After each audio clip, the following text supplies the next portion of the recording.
जगदंब महाराजांचा सर्वांना नमस्कार. भारत देशामध्ये कित्येक असे राजे महाराजे झालेले आहेत, ज्यांनी हिंदू धर्माच्या रक्षणासाठी आपलं आयुष्य समर्पित केलेलं आहे. आज मी महाराष्ट्रातील जनतेला छत्रपती शिवाजी महाराजांचं स्मरण करून सांगू इच्छितो.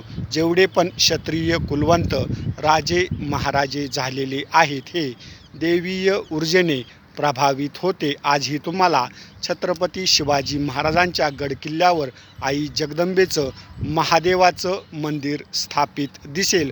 राजमाता अहिल्यादेवी होळकर यांच्या हातामध्ये तुम्हाला शिवलिंग दिसेल. यास कारण राजे महाराजे क्षत्रिय कुलवंत देवी देवतांचा कमालीचा आदर बाळगत होते. हे सत्य असताना आज महाराष्ट्रातील काही स्वार्थी आणि लबाड लोक देवी देवतांना नावं ठेवत आहेत. देव नाहीये अशी चळवळ उभा करण्यासाठी छत्रपती शिवाजी महाराजांचा फोटो प्रतिमेचा वापर करून महाराष्ट्रातील जनतेची दिशाभूल करत आहेत.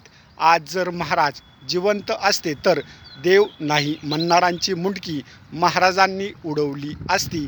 एवढा आदर महाराज देवी देवतांचा, हिंदू धर्माचा बाळगत होते. मी महाराष्ट्रातील जनतेला, क्षत्रिय कुलवंतांना, माझ्या मराठा समाजाला असं सांगू इच्छितो, तुम्ही देव नाही म्हणणाऱ्या चळवळीचा कधीही भाग व्हायचं नाहीये. आपले जे पूर्वज आहेत, यांनी देवी देवतांच्या रक्षणासाठी, धर्माच्या रक्षणासाठी बलिदान दिलेलं आहे. आयुष्यभर संघर्ष केलेला आहे महाराष्ट्रामध्ये. याच्यामध्ये प्रामुख्याने छत्रपती शिवाजी महाराज, संभाजी महाराज, राजमाता अहिल्यादेवी होळकर यांचा संघर्ष लोकांनी इतिहासामध्ये वाचण्याजोगा आहे. आई राजा उद उद बोल भवानी माता की जय. जय भवानी, जय श्रीराम. जगदंब. हर हर महादेव, हर हर महादेव.